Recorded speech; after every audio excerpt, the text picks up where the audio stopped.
Contrary to what Mohammedans assert about Muhammad's alleged noble characteristics, my own research leads to an opposite deduction. What are your conclusions? The most remarkable feature of the hadith is the fact that they expose and reveal the real characteristics of Muhammad, a man completely devoid of compassion, mercy, veracity, or nobility, a man who deliberately and continually manipulated, deceived, and betrayed the trust of his gullible and superstitious followers during all of his 23 years' mission. He used the wealth that he plundered and pirated from all of his innocent victims to bribe, induce, corrupt, entice, or buy off those who would otherwise not join his cult belief system. Our listeners should be made aware that for the first 13 years of preaching in Mecca, among his own kith and kin, less than 100 souls were willing to believe him or his message, although these Arabs were among the most illiterate, unlearned, and superstitious people in that area of the Middle East. His followers grew in numbers only after he started using terror, ambush, slaughter, plunder, and piracy, and his promise that those who die doing his bidding would end up in a paradise of eternal sexual and sensual bliss. The Quran has a special surah, Al-Anfal, number 8, dedicated for the sanctification by Allah of all of Muhammad's acts of piracy, the distribution of the booty, plunder, and slavery. Let me now recite only a fraction of the verses that prove my statements. Al-Ma'idah 5.119. Allah will say, this is the day on which the Muslims will profit from Islam. Al-Anfal 8.1. They ask you about the benefits of capturing the spoils of war. Tell them that the benefits belong to Allah and to His Messenger. So fulfill your duty to Allah and the Prophet. 8.69. So enjoy what you took as booty. The spoils are lawful and good. Al-Tawbah 9.42.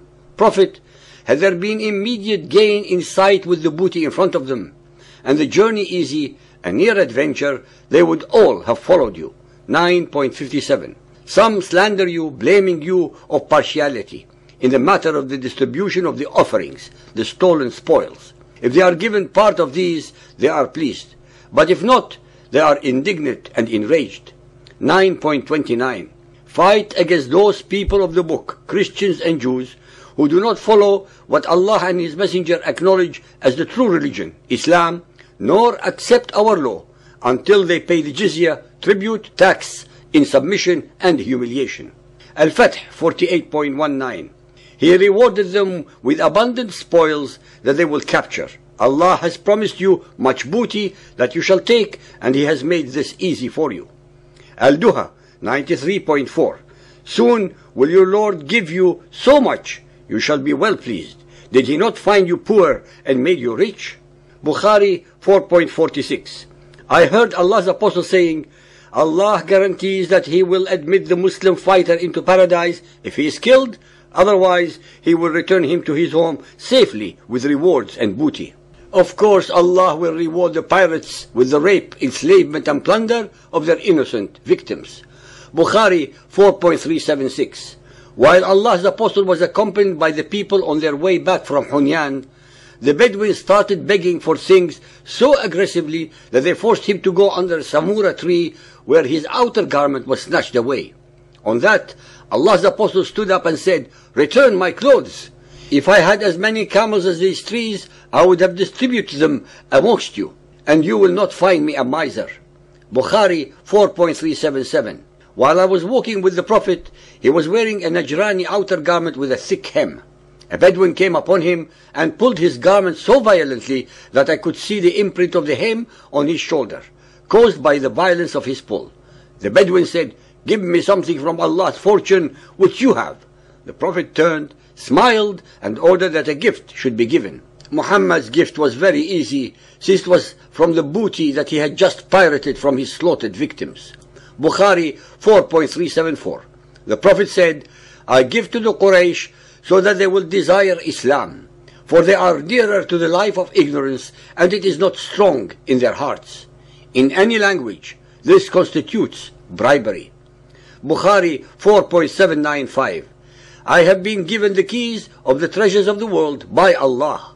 Bukhari 5.512. The Prophet had their men killed, their children and women taken as captives. The captives were divided among the Muslims.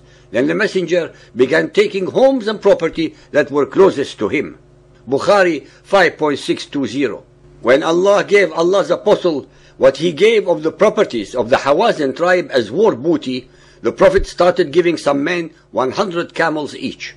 The Ansar then said, "May Allah forgive Allah's apostle as he gives to Quraysh and leaves us although our swords are still dribbling with the blood of Quraysh." Allah's apostle was informed of their statement. So he sent for the Ansar and gathered them into a leather tent and did not call anybody else along with them. The Prophet explained, "I give to these men who have newly deserted heathenism and embraced Islam so as to attract their hearts." Muhammad found that the easiest ways to the hearts and minds of his would-be followers are not words, but bribes in this life and promises of even more in the hereafter. He murdered, dispossessed, and took booty from the Jews, the Christians, the Quraysh, and all others who were not among his followers, and distributed them as inducement and rewards to those who murdered in the name of Allah and His Messenger. Bukhari 9.59. When the Prophet died, Arabs reverted to this belief. Bukhari 9.127. The Prophet said, "I have been awarded victory by terror, so the treasures of the earth are mine." Ishaq 3.2.7. Allah made booty lawful and good. He used it to entice the Muslims to unity of purpose, so enjoy what you have captured. Ishaq 3.2.4. Allah taught them how to divide the spoil. He made it lawful and said, "A fifth of the booty belongs to the apostle." Tabari 8.16. Soon the trial became great for the Muslims and fear intensified. One said, "Muhammad was promising us that we should eat up the treasures of Xerxes and Caesar, and now none of us even can go out to relieve himself." Tabari 8.116.